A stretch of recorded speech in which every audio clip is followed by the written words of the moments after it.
In my CSA delivery this week, I got some really big Napa cabbage. So I've decided I'm going to make a coleslaw for dinner tonight. And so I rinsed my leaves.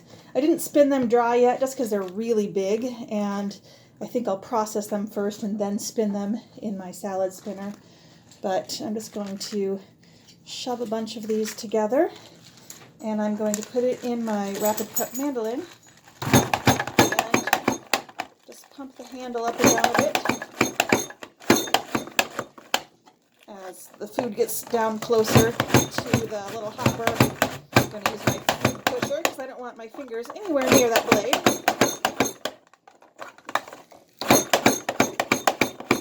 And that's making some quick work of my greens for my slaw. I've got one more batch to go. And just, like I said, I'm just grabbing it like that and shoving it in. One more little piece to go in there. And I have this today set on the thick setting. This is the full slice blade and the thickest setting.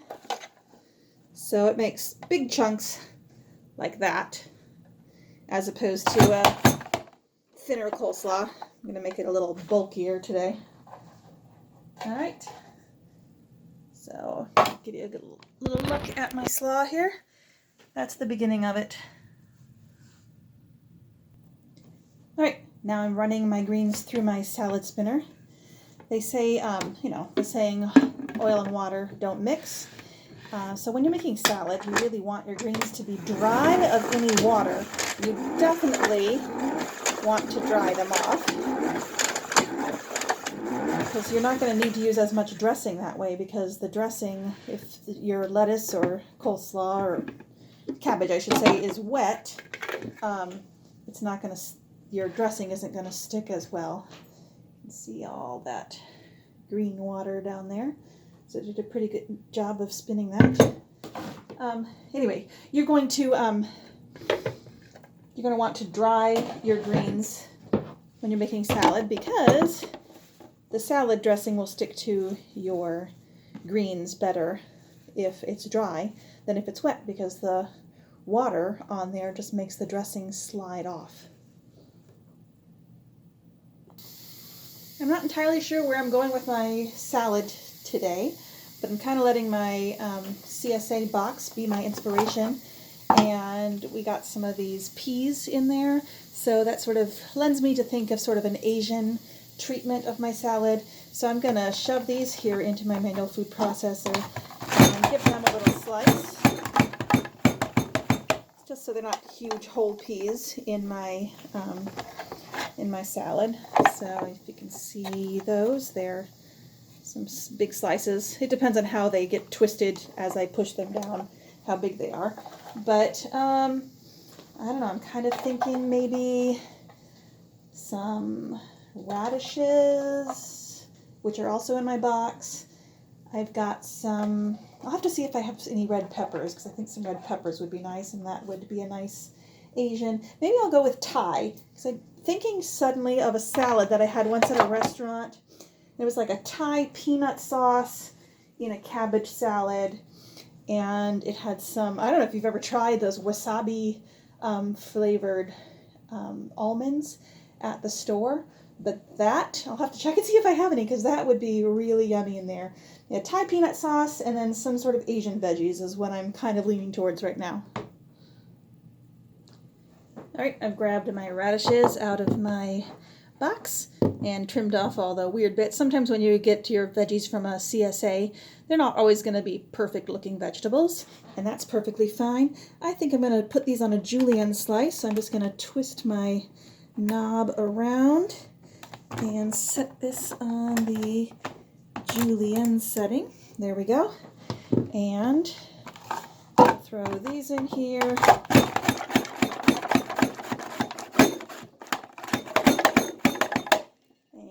Beautiful julienne there. Okay, I did find some of these baby red peppers, so I'm going to throw those in a second. But while I've still got this on the julienne setting, I also found a carrot. And of course that would be delicious in my salad. So we're going to julienne that as well. And then we're going to, what shall we do with this? Let's put it on a little bit wider slice. And we'll throw these in.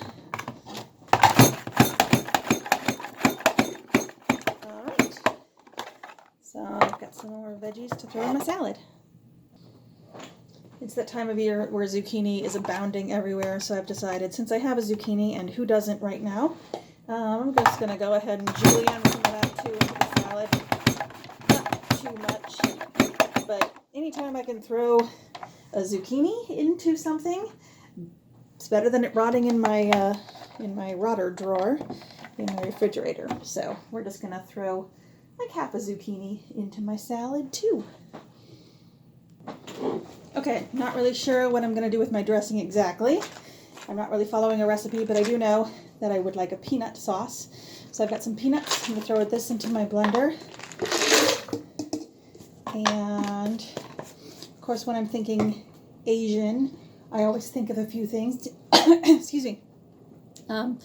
Most of my Asian dressings have soy sauce and rice vinegar. So this is equal portions, about 2 tablespoons of each. Don't write down these measurements because I have no idea if this is going to turn out. A lot of my cooking is just about experimenting. I've got a lime because that makes me think of excuse me. That makes me think of Asian, especially Thai. I'm going to pause a minute while I cough. All right, let's hope I'm done with that. And then if you're in Grand Rapids, folks, you should go visit Mediterranean Island. This is my nice shortcut for lots of Asian foods. I get this ginger and garlic paste, and they have smaller sizes than this. I just go through a lot of it, as you can tell. This is 26.5 ounces. Really nice shortcut. It's just a paste of ginger and garlic mixed together. Of course, you can always grate your own ginger and garlic. I'm going to put a nice hefty spoonful of that in there. That's my soup spoon. So a nice big helping of that. I love the taste of ginger. Now we're going to pause this and run this over to my blender base, and we'll watch it process. All right, again, life is about experimentation in the kitchen. I'm not sure what setting I'm going to do. I'm going to try grind. Start this again. We're going to try the grind setting because I do want to kind of turn those peanuts into peanut butter. Sort of a peanut butter sauce. And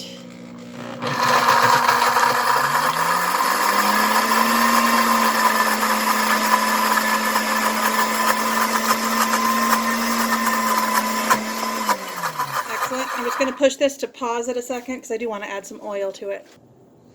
I do want it to be more of a dressing than a sauce. So this is more of a sauce, I would say. So I'm just going to unlock the lid and pour in a neutral oil like this is canola oil. I'm just going to pour some of that in and give it a start up again. Let me put the lid on here. All right, we're going to start that up again. See how that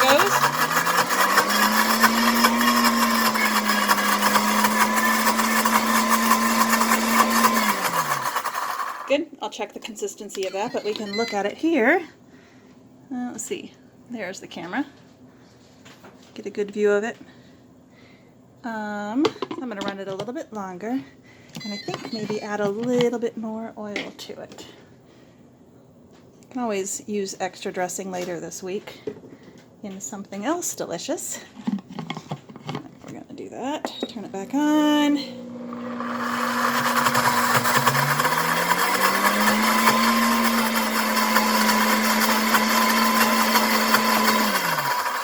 That's probably good. I can tweak it later if I want to add maybe a little bit of sesame oil. That might be delicious in there. It might be a little overpowering. I did check and I do not have any wasabi almonds, so I'm a little sad about that, but this will be delicious, and I can throw in, I don't know, sesame seeds onto my salad. Or if you don't have peanut butter, by the way, some tahini would be delicious in there too, probably. you could put, yeah, so sunflower seeds, sesame seeds, any other type of nut, peanuts, plain almonds would be delicious, I think, on the salad too. There is something that I forgot in my dressing, and that is something sweet. You do want something a little bit sweet in your dressing to counteract all the other things. So because I've already dressed my salad, I'm just going to throw on top some of this sweet cooking wine. It's mirin. And that, my friends, is my great salad tonight. It'd be really good with some shrimp or some chicken or some beef on there would be delicious. If you want to add a protein, feel free.